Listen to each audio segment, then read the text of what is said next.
If Harry starts painting, here's my prediction: he'll be really crap at it, like Well, he's so is really crap Hunter. at So is he's Hunter. like he's really crap at everything else. T. The story of Prince Harry and Meghan Markle has been one wild roller coaster. From their royal exit to their Netflix deals, their public image has been one of constant reinvention. But is it all just a case of playing the victim while living off the legacy of their parents? Hi, everyone. I am with Kevin O'Sullivan of the Political Asylum with Kevin O'Sullivan on Talk. Congratulations on your numbers, by the way. I've been watching them climb, doing incredible, and it's because you just have the It's most because you lively keep coming show. on, Kinsey. It's because you keep coming on. Well, thank you very much. Yes, so the show's doing very well, and your contributions are extremely valuable to us. Well, thank you. One of my favorite things about, because I've watched you for years, and there's like an inside joke. Well, I don't know if you know, but I used to live in LA, and that's, that goes on and on. Like everybody will be like, even it'll be Mike Graham at 6:30 in the morning, and he'll reference you and be like, I don't know if you know this, but he used to live in LA.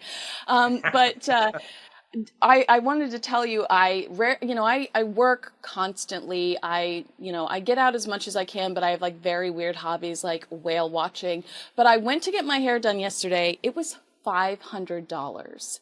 Five I hundred dollars. Gee. $500 to get my hair done. And as I'm like scrolling getting my hair done, I see that the prices of In-N-Out burgers are going up only in California, nowhere else in the country. Only in California are prices of In-N-Out.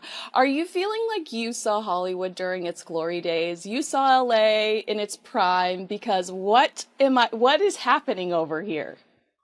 I'll tell you what. So I was there pretty much for all of the 1990s, and Wait, so did you see the OJ stuff in real life? Because it's I the was there. anniversary of Nicole's death. I was at the trial. Oh my I was there gosh! when, Wait, so tell me about that. yeah. Well, if the Johnny Cochran, OJ's lawyer, you remember the famous moment? If the glove don't fit, you You must must have acquit. quit. I saw that moment. And by the way, I reckon that OJ could have got that damn glove on. Did you watch it again? He's going, just sort of like making sure it doesn't quite go on. But yeah, I was there for that defining moment, and well, you'll remember as well. Who can ever forget that day when the Ford Bronco, was going down the freeway? All the crowds on all the bridges. And speaking of controversial figures, we're also diving into the history of O.J. Simpson, one of the most infamous figures in modern history. Buckle up, because this is going to be a wild ride. If you're new here, make sure to hit that subscribe button, because we break down the biggest stories with facts, context, and a little bit of humor. From their bombshell Oprah interview to Harry's tell-all book, the Duke and Duchess of Sussex have mastered the art of controlling the narrative. As it went down, the entire city transfixed, everything stopped. And then, of course, we realized it wasn't just us in LA. I'm getting notes from my friends in London. Are you watching this? The whole world absolutely gripped by this extraordinary sight. And I covered that story very, very closely throughout. Really I quickly, met a, really quick. Kate Hudson recently revealed that Kurt Russell was also watching the car chase, the Bronco chase, got yeah. in his car, and you will see Kurt Russell in the background of the local news video standing outside of OJ's house, because Kurt Russell, the movie Yeah. star, was so obsessed with this chase too that he got in his car, went over to OJ's house, and stood outside to see how everything it concluded. Isn't that wild?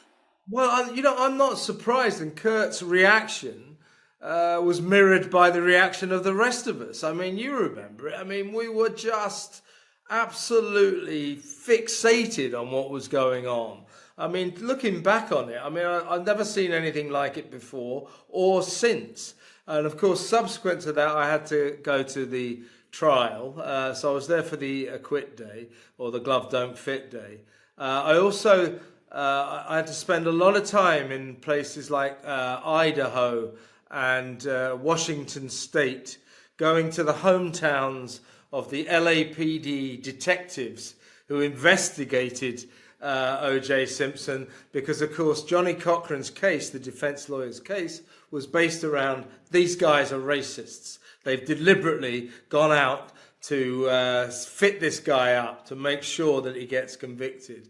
And although I'm not sure they did that, there was quite a lot of evidence that some of those LAPD officers, they weren't exactly well disposed towards people of colour. So I spent a lot of time in, shall we say, kind of backwater towns investigating LAPD coppers.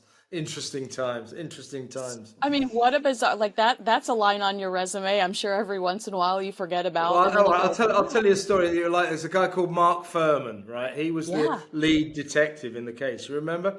Now, he came from a little town, if I remember rightly, it was called something like Edensville, and it was right in the middle of nowhere. So you had to go to Seattle. They claim they've suffered at the hands of the monarchy, but critics argue they've built an entire brand on victimhood while still enjoying the perks of royal fame. Are they truly seeking independence, or just a more profitable way to stay in the limelight? There's no denying that Harry and Meghan have made millions, but would they have had the same opportunities without their royal ties? Meanwhile, William and Kate have taken on more royal duties than ever. And then drive for about 15 hours or something, no, but for a long time, about an hour and a half, into that, remember Twin Peaks, those big fir trees? You had to drive into this forest, and by the time you got there, Edenville was just like this little opening in a forever kind of conifer forest. And you got there, and, let me tell you, they didn't like outsiders.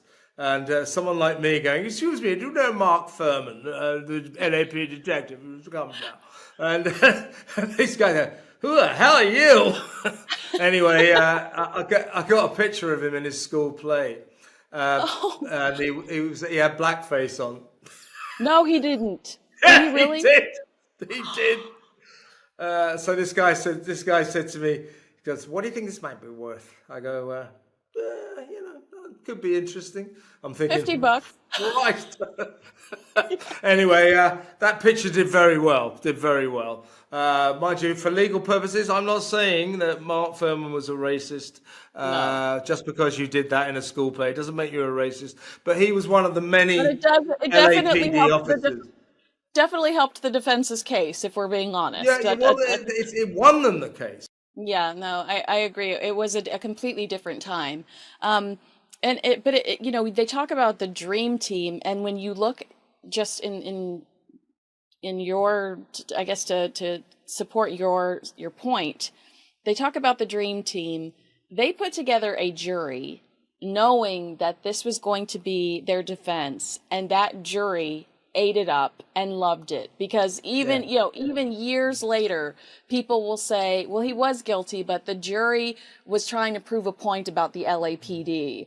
I mean, these are very prominent, outspoken people when it comes to, like Mark Lamont Hill, who's a very liberal, outspoken, commentator will say, yeah, I mean, OJ was probably guilty, but the jury needed to prove a point about racism within the LAPD, and that they did their job. And it's like, well, we didn't. Nobody watching at home got the memo. I mean, I've said, even when he was alive, I've said this, but I can certainly say it now that OJ is no longer with us. There is no doubt. I mean, I investigated this story for, day in, day out, probably for a year, but went all over America, and I knew people were involved. I knew, I knew a lot of the cops who were involved. There is no doubt, 100%, O.J. Simpson is a double murderer. He killed those two people, no doubt whatsoever. Now, the fact that he became really convincing in his denials, ask any psychiatrist, if you lie to yourself enough. It begs the question, who is truly working and who is just cashing in on their name? Let us know your thoughts in the comments. Media manipulation and public perception. The media plays a huge role in how we see Harry and Meghan. Are they carefully crafting a sob story, or are they genuinely misunderstood? Public opinion seems to be shifting. If you keep telling yourself the same lie, you come to believe it. You really do. And you become very convincing in that respect. That's what happened to OJ. But do not doubt for a single second that that guy didn't do it. He killed his wife and he killed Ron Goldman. Did you ever meet Ron's dad? Because he lived Fred, in the same Fred? town I did. Yeah. Yeah, Oh, and he Fred. was so, wasn't he just a sweet man? I mean, didn't it He just wasn't crush stupid. I you? hesitate to say I met old Fred rather too many times, because every time he went to the court, he's always there and everything. Yeah. And he was very vocal, and well, he should have been. And he bonded with us, or particularly people like me, because we just said, Fred, a terrible wrong has happened to your son. A terrible wrong. That guy did it, and he goes, I know. And I saw them cropping up the other day after OJ died, still brimming with tears about this. Never forget this. I'll sort of be a bit boring now, but, people like us, journalists, you cover murder. Oh, there's murders, on to the next murder. The victim of a murder isn't just the victim. It's their mum, their dad, their brother, their sister, and they live with it for the rest of their life. It's almost like a death sentence to them, and that's the seriousness of these stories. People like me in particular, we flip from one story to the next, with barely a thought, but for people involved in these stories, it's a life sentence. Absolutely. All right, so I rudely interrupted you when we went on a way distracted. Yeah, we did. We went off on a tangent there, didn't we? Yeah. But what did you love about LA in the 90s? That it was everything that I thought it might be. I mean, we're on the tail end of, shall we say, the hedonistic 70s and the wild 80s. But there was enough of it still going on in the 90s for my wife and I to have rather a good time. And it was great fun. You go to the restaurants and the clubs and you meet and you see these legendary famous people everywhere. Great parties, all the parties in the Hollywood Hills every weekend, those things. Cars parked as far as you can see. You have to walk about a mile. You finally get to some house. You have no idea whose party it is. And you go in, it's amazing swimming. Everybody's swimming and drinking. And even former supporters are starting to raise eyebrows. Are we witnessing a fall from grace, or is this just another reinvention? O.J. Simpson, infamy and legacy. And speaking of controversial public figures, let's talk about O.J. Simpson. Once an American hero, his name is now synonymous with scandal. From his legendary football career to the infamous trial that captivated the world, O.J.'s story is a masterclass in media manipulation.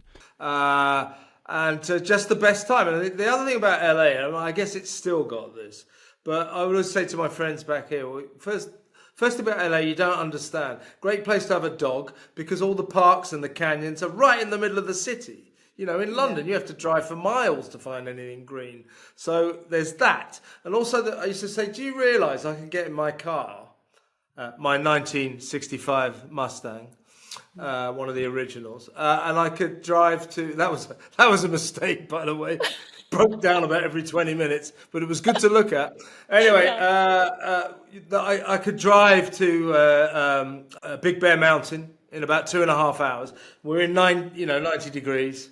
I said, in 2.5 hours, we can be up to here in snow. And they go, no. And I once did it to some friends who visited from London. They said, no. I said, right, get in the car. Let's do it.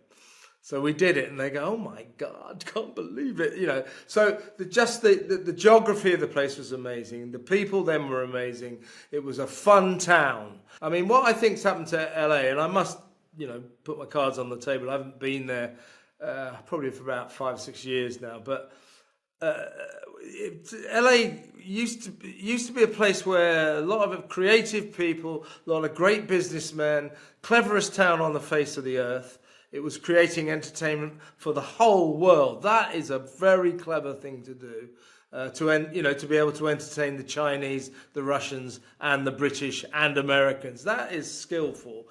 These brilliant creative films, people creating these amazing films, and nobody really cared as long as they were successful, as long as they were entertaining, as long as they were funny, as long as they made money. Now look at them. You know, they'd never make a film unless it's really, really boring.